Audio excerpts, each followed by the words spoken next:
Shalom saudara-saudaraku yang dikasihi oleh Kristus.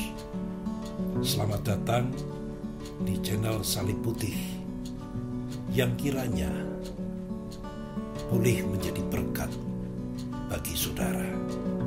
Tuhan memberkati.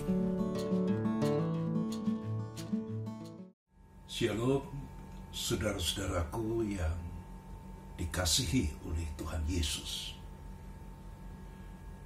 Corona adalah sebuah kata yang beberapa bulan terakhir ini menghantui, menteror bukan hanya sebagian wilayah atau sebagian manusia, tetapi pandemik ini, wabah ini telah menteror kehidupan manusia secara mendunia. Ketika bicara corona, orang akan menjadi khawatir, orang was-was, bahkan orang takut dan kepanikan. Saudara-saudara yang dikasihi oleh Tuhan, sebagai orang beriman, kita tentu wajib untuk melihat peristiwa yang mendunia ini di bawah terang firman Tuhan.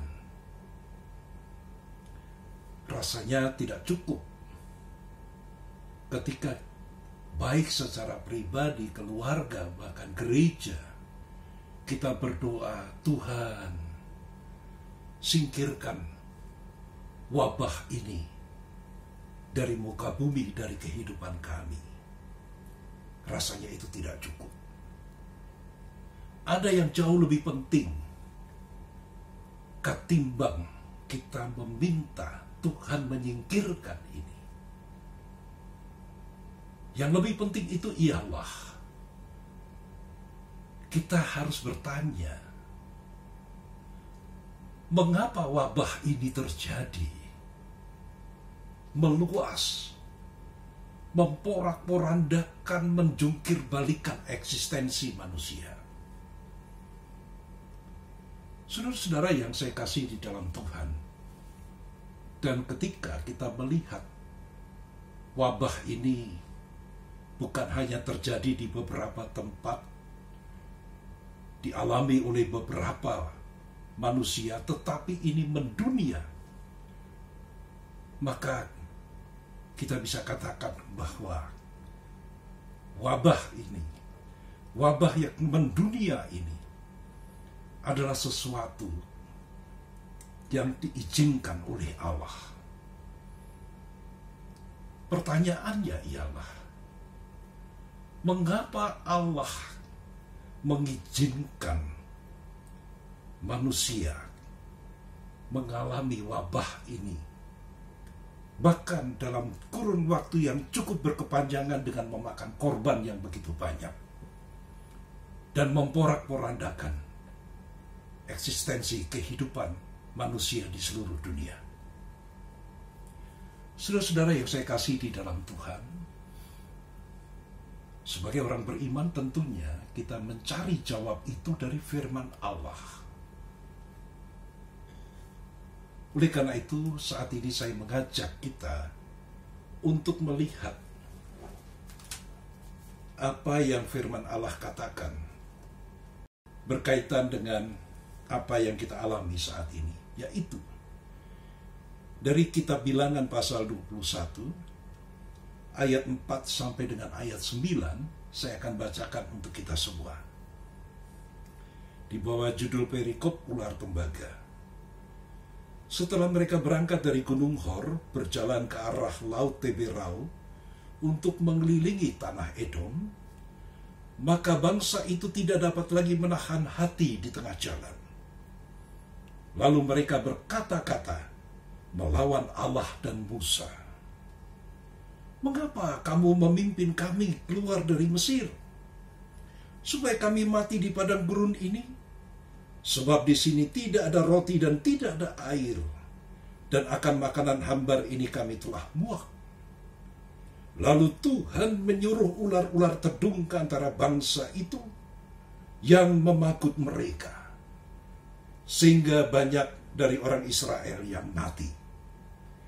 Kemudian datanglah bangsa itu mendapatkan Musa dan berkata, "Kami telah berdosa, sebab kami berkata-kata melawan Tuhan dan engkau.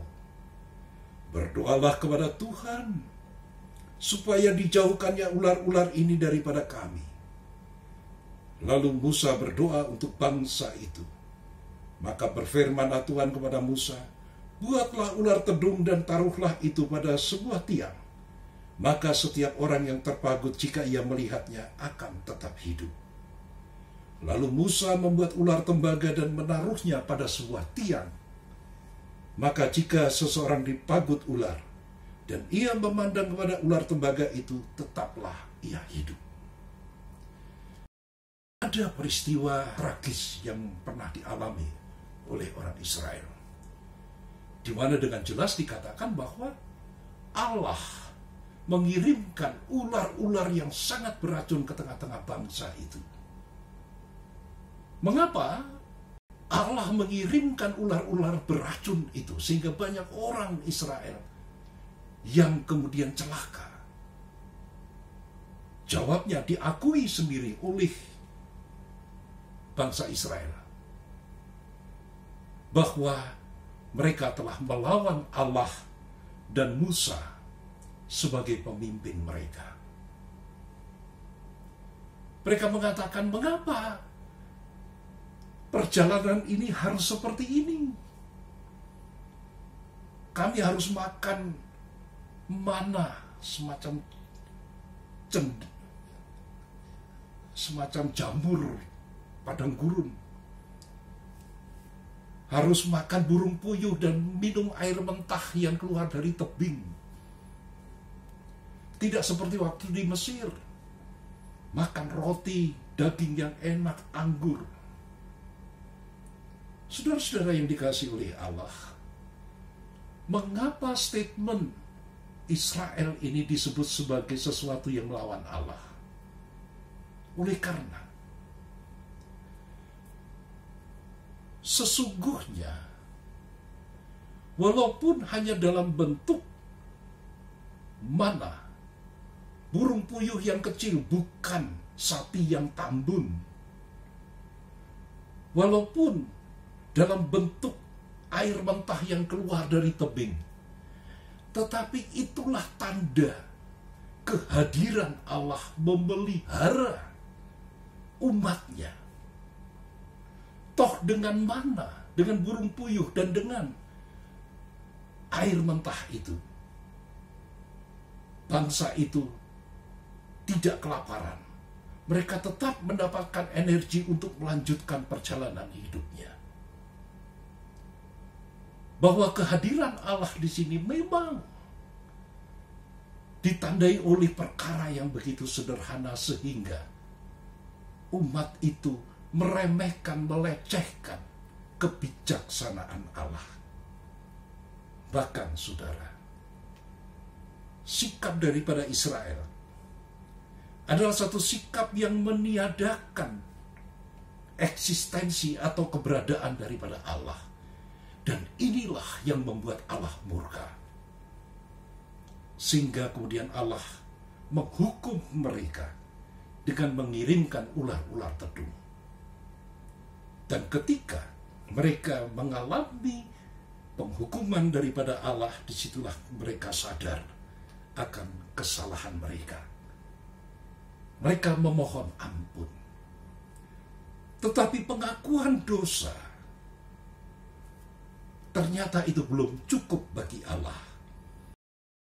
Maka Allah kemudian memerintahkan Musa untuk membuat ular tiruan dari tembaga, dipancangkan di atas kayu, dan siapapun yang melihat ular tembaga ini, mereka menjadi selamat.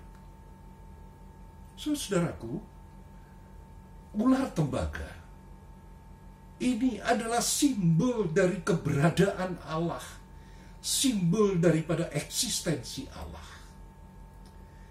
Bahwa umat tidak cukup hanya meratapi dosa mereka, menyesali dosa mereka, tetapi mereka harus kembali memandang mengakui, menghargai eksistensi Allah, keberadaan Allah yang maha kuasa dan yang maha dahsyat itu. Saudara-saudara yang dikasihi oleh Tuhan, bila kita melihat perkembangan zaman, banyak hal yang telah dicapai oleh manusia. Teknologi yang semakin canggih, kemajuan dalam berbagai aspek kehidupan, pencapaian-pencapaian yang luar biasa. Namun saudara, pencapaian-pencapaian manusia itu mengakibatkan manusia seringkali tidak lagi memperhitungkan Allah, memperhitungkan eksistensi Allah, bahkan meniadakan eksistensi Allah. Demikian pun saudara, dalam kehidupan beragama, dalam kehidupan beriman sebagai orang percaya, banyak orang yang merasa sedih, merasa galau, oleh karena sekarang tidak bisa beribadah ke gereja. Karena Jumat Agung tidak lagi bisa berjamuan di dalam gereja. Sesuatu yang memprihatinkan, bahkan menyedihkan memang. Karena kalau kita melihat di sepanjang sejarah gereja, sekian ribu tahun gereja berdiri, baru kali inilah gereja diliburkan, gereja ditutup. Orang tidak bisa beribadah ke gereja. Pertanyaannya, mengapa? Allah seolah-olah membiarkan umatnya tidak bisa datang beribadah ke gereja. Saudara, kalau kita mau jujur, pada masa kini, baik gereja maupun umat, jemaat,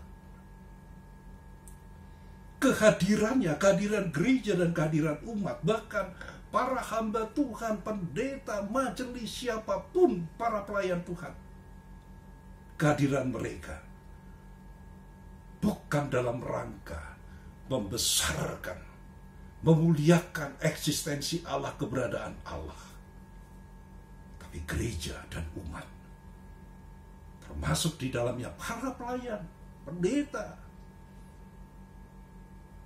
mereka hadir hanyalah untuk pencitraan eksistensi mereka. Pelayanan yang dilakukan supaya dilihat, oh orang ini hebat dalam pelayanannya. Persembahan diberikan, oh orang ini memang dermawan, pemurah. Saudara-saudara yang dikasihi oleh Allah, demikian pun gereja sibuk untuk menata, untuk membangun citra dirinya. Gereja dibangun bermegah-megah, ratusan miliar bahkan dikeluarkan. Tapi sementara itu saudara, hanya berjarak mungkin beberapa puluh meter dari gereja yang megah itu, Tuhan sedang menangis lirih melalui ratapan anak-anak yang kelaparan. Dan gereja tidak peduli pada kerinduan Tuhan agar supaya gereja menjadi garam dan terang bagi dunia. Gereja dan umatnya tidak lagi peduli pada suara Tuhan, pada keberadaan Tuhan yang menghendaki bahwa gereja harus menjadi berkat bagi dunia ini. Tapi gereja sibuk, umat Kristen sibuk untuk terus menimba berkat, meminta berkat, menampung berkat. Saudaraku yang dikasihi oleh Tuhan, Tuhan mengizinkan wabah corona ini melanda kehidupan manusia pun kita sebagai orang-orang beriman.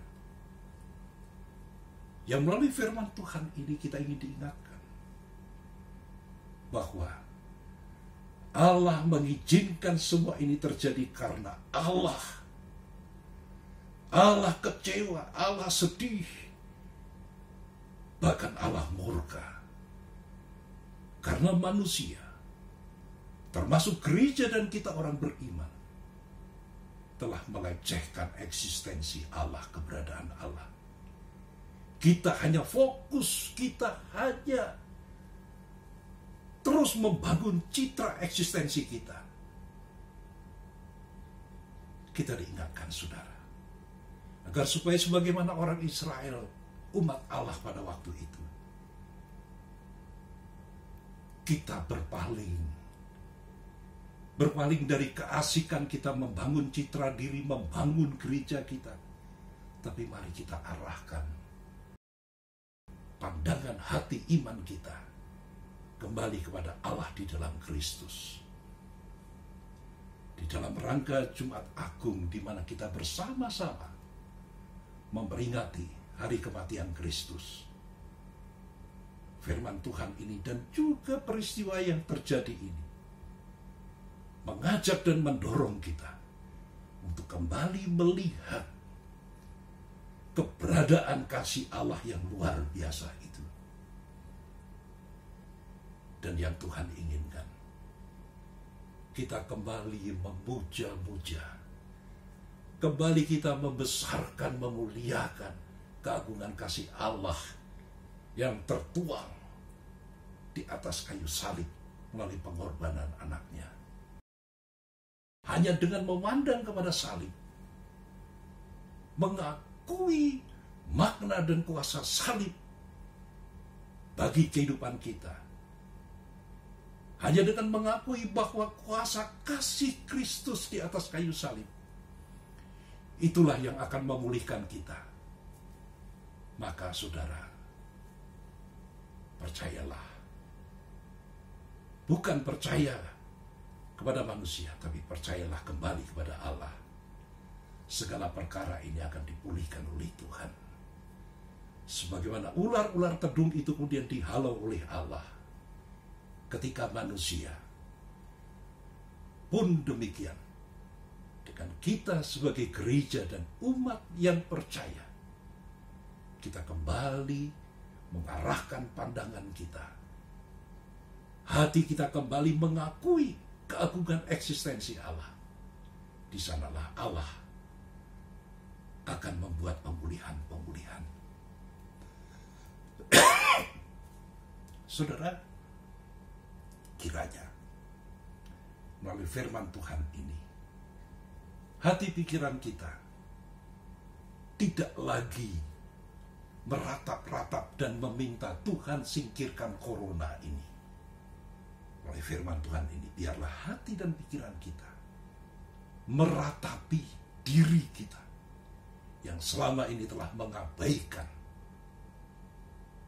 eksistensi Allah, keberadaan Allah, kedaulatan Allah. Dan kembali, mari saudara, hidup kita, rumah tangga kita, gereja kita, kembali kita arahkan hanya untuk hormat dan kemuliaan daripada kemahakuasaan Allah di dalam Kristus. Kembali, kita harus meletakkan amanat agung daripada Allah di dalam Kristus, yaitu menjadi berkat bagi dunia ini, bukan menjadi berkat bagi diri kita sendiri. Biarlah melalui firman ini, hati pikiran kita diperbaharui. Dan mari saudara, kita arahkan hati pikiran kita kepada Kristus sebagai manifestasi eksistensi Allah yang penuh dengan kasih, yang penuh dengan keagungan itu. Kita arahkan ke sana. Kiranya Tuhan menolong kita untuk kembali kita memandang, mengarahkan hati pikiran kita kepada salib Kristus, bukan kepada keberadaan kita. Mari kita aminkan firman Tuhan ini melalui perubahan-perubahan di dalam kehidupan kita. Tuhan mengasihi saudara. Tuhan akan memulihkan saudara. Amin.